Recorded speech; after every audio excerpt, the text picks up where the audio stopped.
Assalamualaikum warahmatullahi wabarakatuh.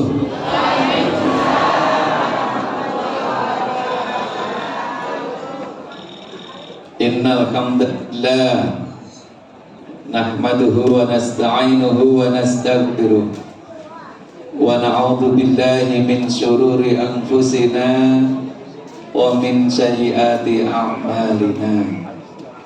May yahdihillahu fala mudilla lahu wa may yudlilhu fala hadiya lahu. Allahumma shalli 'ala Muhammad wa ala alihi wa sahbihi wa man tabi'ahu bi ihsanin ila yaumil qiyamah. Ibu bapak yang kami hormati, alhamdulillah dari Indonesia, pimpinan pusat dan pimpinan pusat Muhammadiyah, pimpinan pusat Aisyah bisa hadir. Ibu Dr. Ais bersama juga Ibu Dr. Siti Istiana dari PWADIY, kemudian kami sendiri alhamdulillah hadir juga. Ini teman kami dari komisioner KPU. Ini kalau istilahnya niku Muhammadiyah sejak lahir. Matur nuwun Mbak Betty. Yang kami hormati Ustadz Muhammad Ali Imron LC MA beserta Ustadz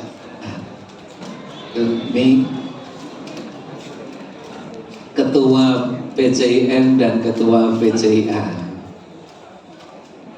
Dan semoga ini terus menjadi teladan keluarga yang suami istri menguatkan dakwah di Persyarikatan Muhammadiyah. Boleh tepuk tangan untuk beliau. Melanjutkan tugas dari sebelumnya Prof. Soni dan Ustadzah Nita. MC-nya ternyata juga suami istri. Yang kami hormati para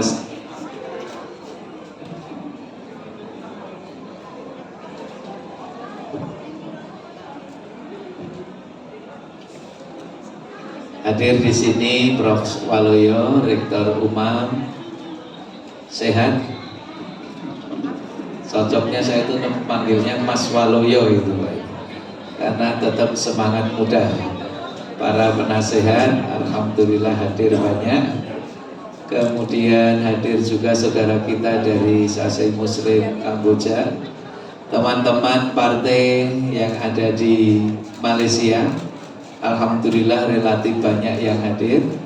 Teman-teman ketua pengurus Asosiasi Komunitas Masyarakat Indonesia di Malaysia dan seluruh keluarga persyarikatan dari PCIM dan PCIA, seluruh yang hadir, mohon maaf tidak bisa kami sebutkan satu persatu. Ini jamnya sudah siang, tapi jadi saya perlu tanya kepada ibu-ibu, bagaimana siang-siang kabarnya, bagaimana ibu-ibu?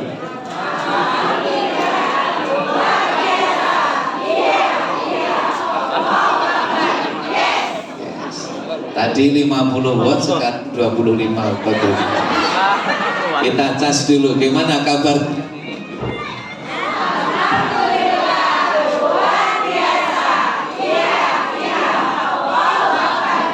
Yes, apal jadi dok.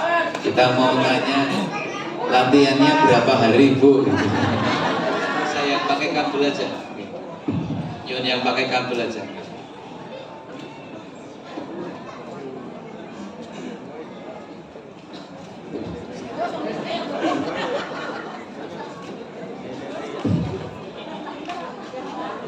Ya, Bapak Ibu, kalau Kalau disediakan kursi, itu tandanya suruh menyampaikan lama.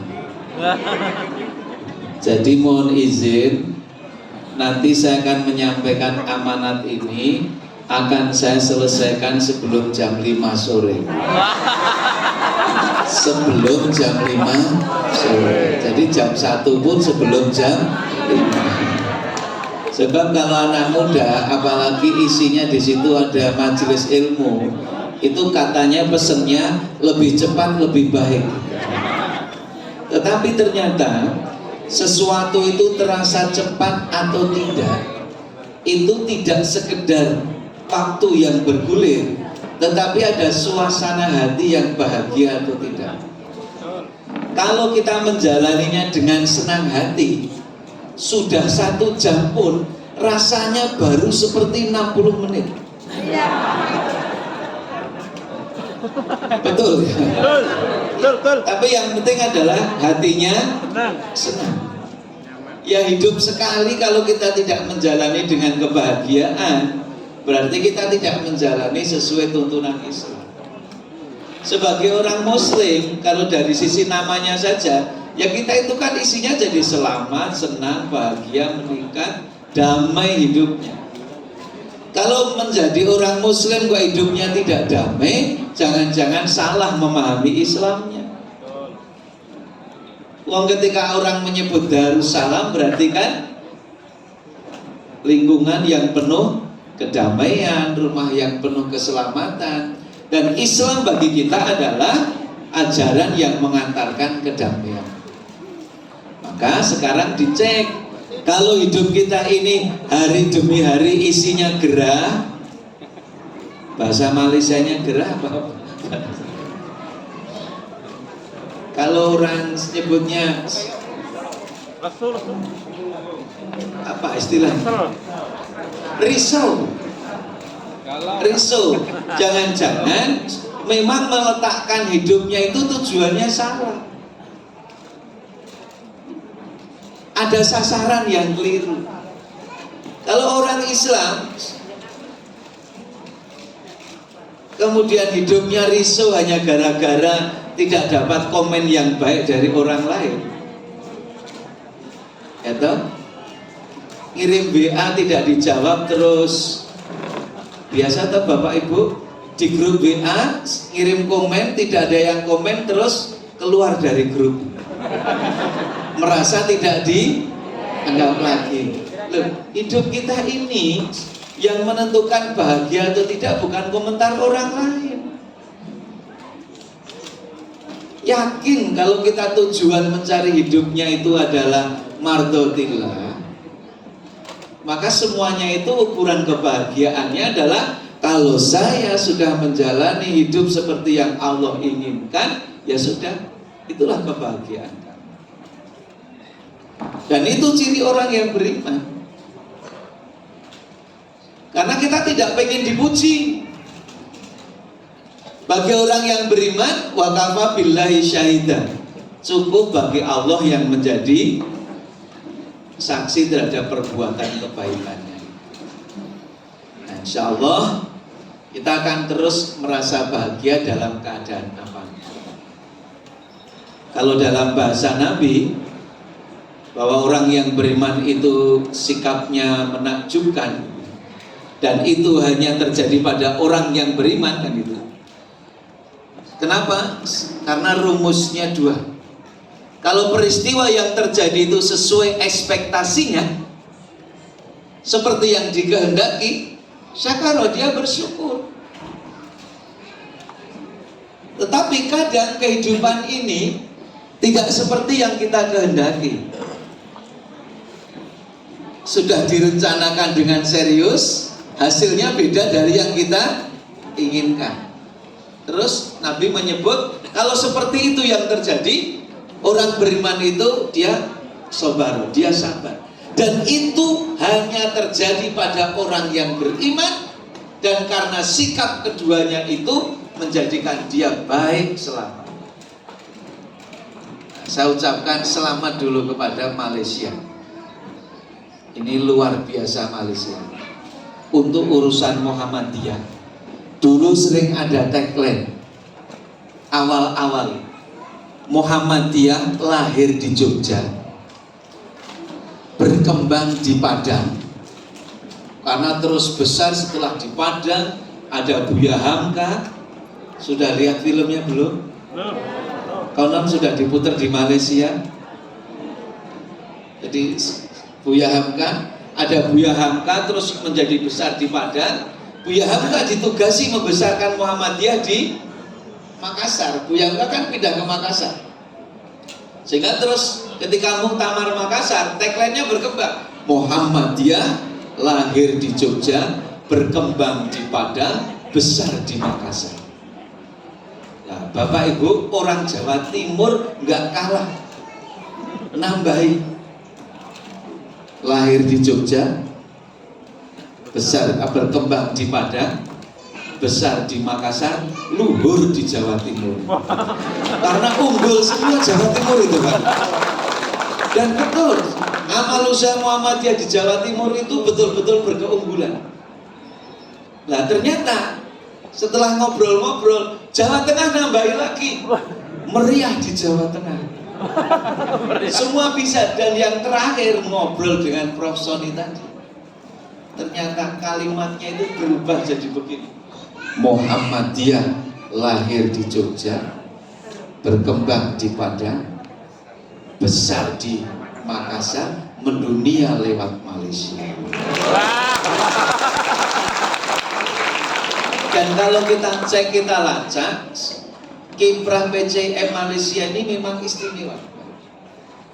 Maka yang disampaikan Ustadz Ali Imron tadi, agar PCIM Malaysia segera punya rumah dakwah, insya Allah pimpinan pusat mendukung cita-cita itu.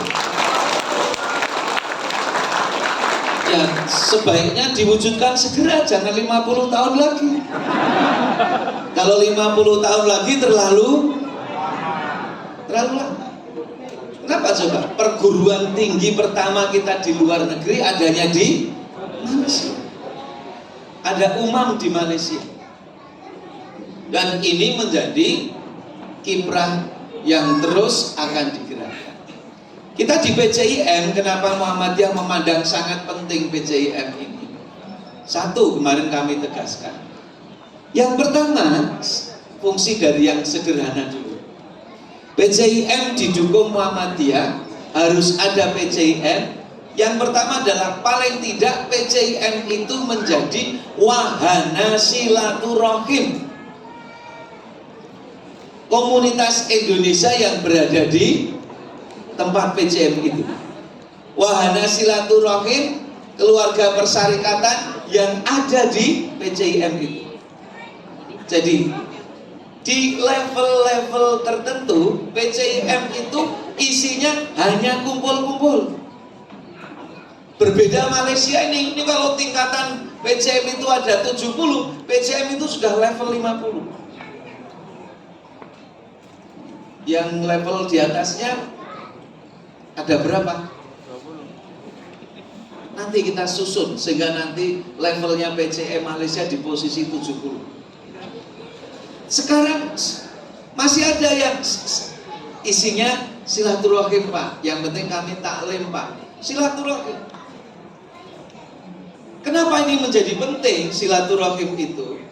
Bapak Ibu dibuka lagi. Nanti kalau ngaji di sini itu hanya ngaji yang sederhana.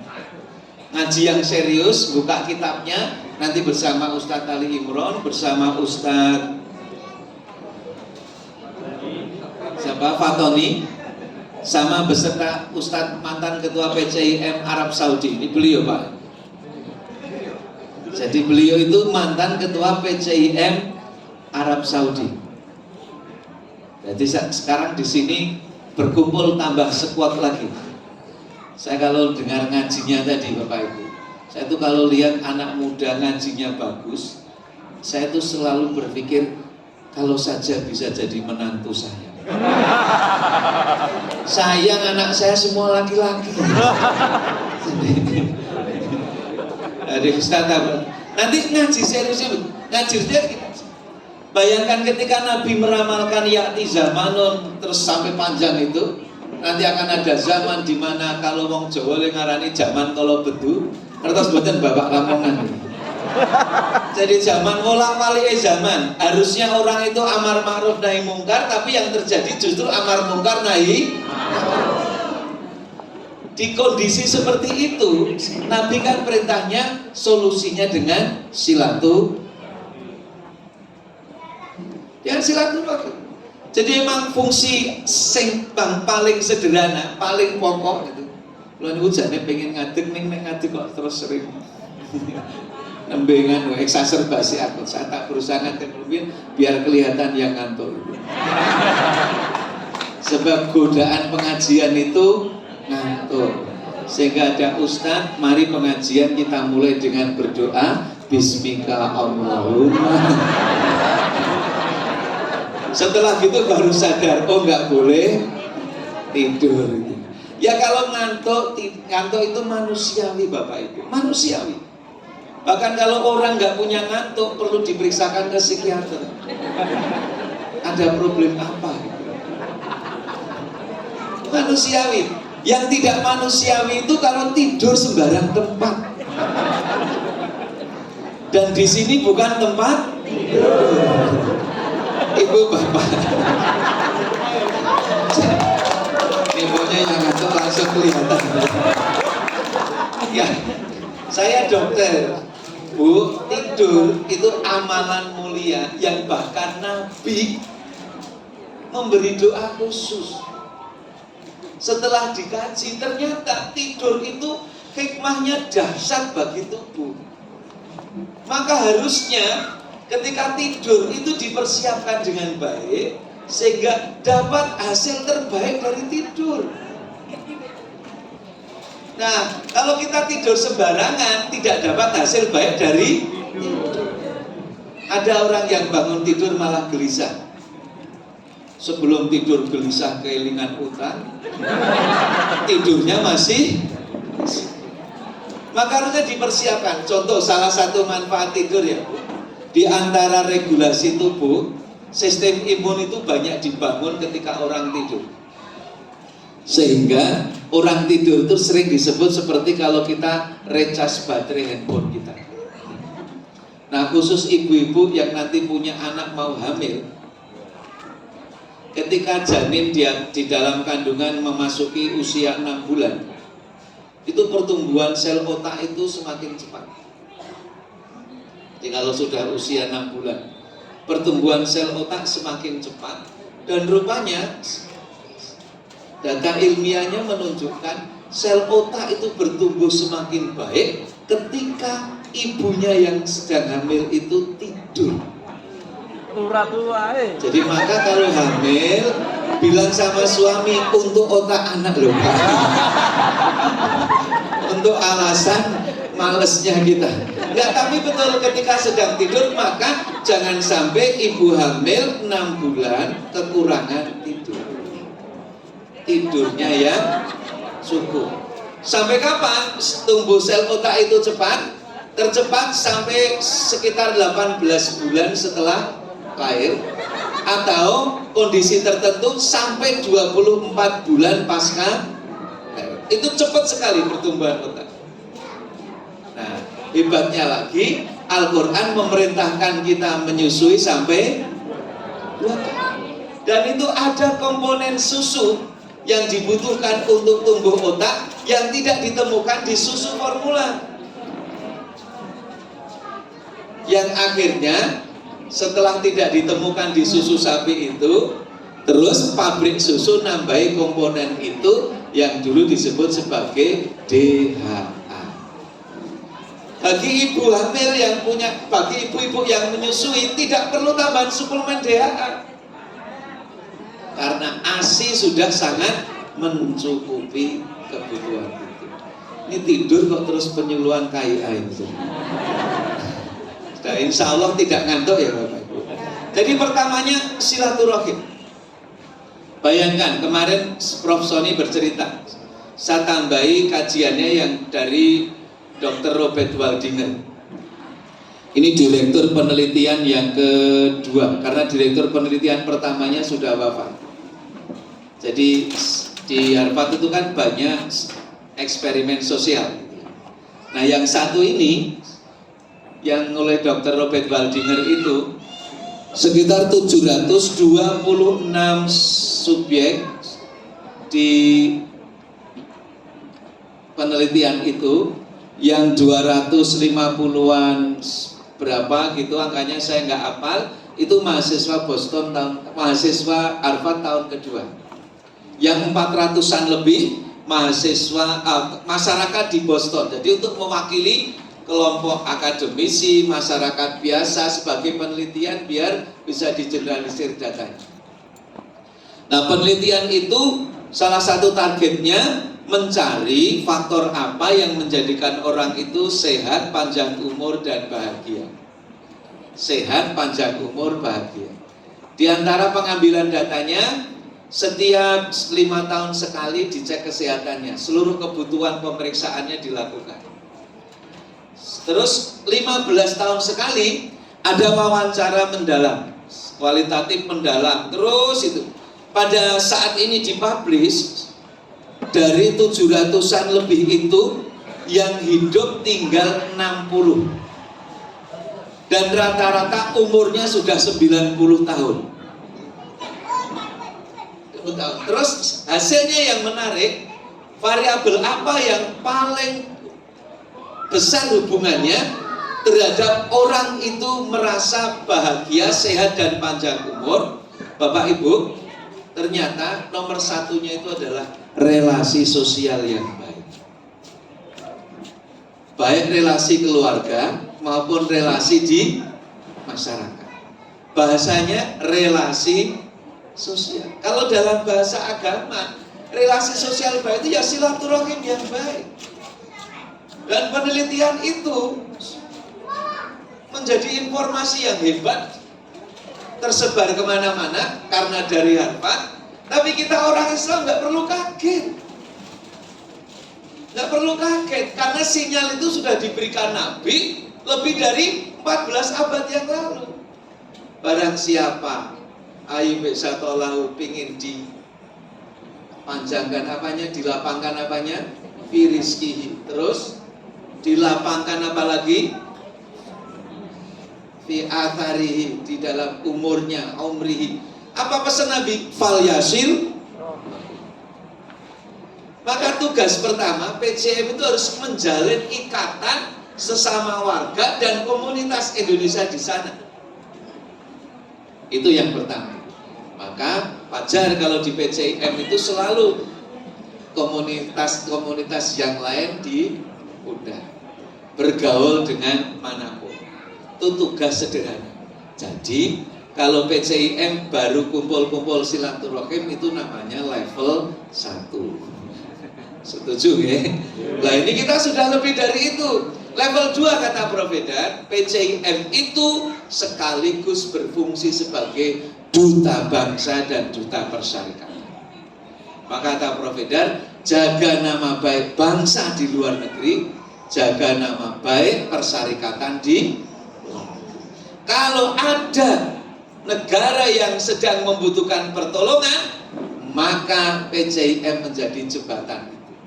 Kemarin kami ceritakan khusus ketika Turki gempa.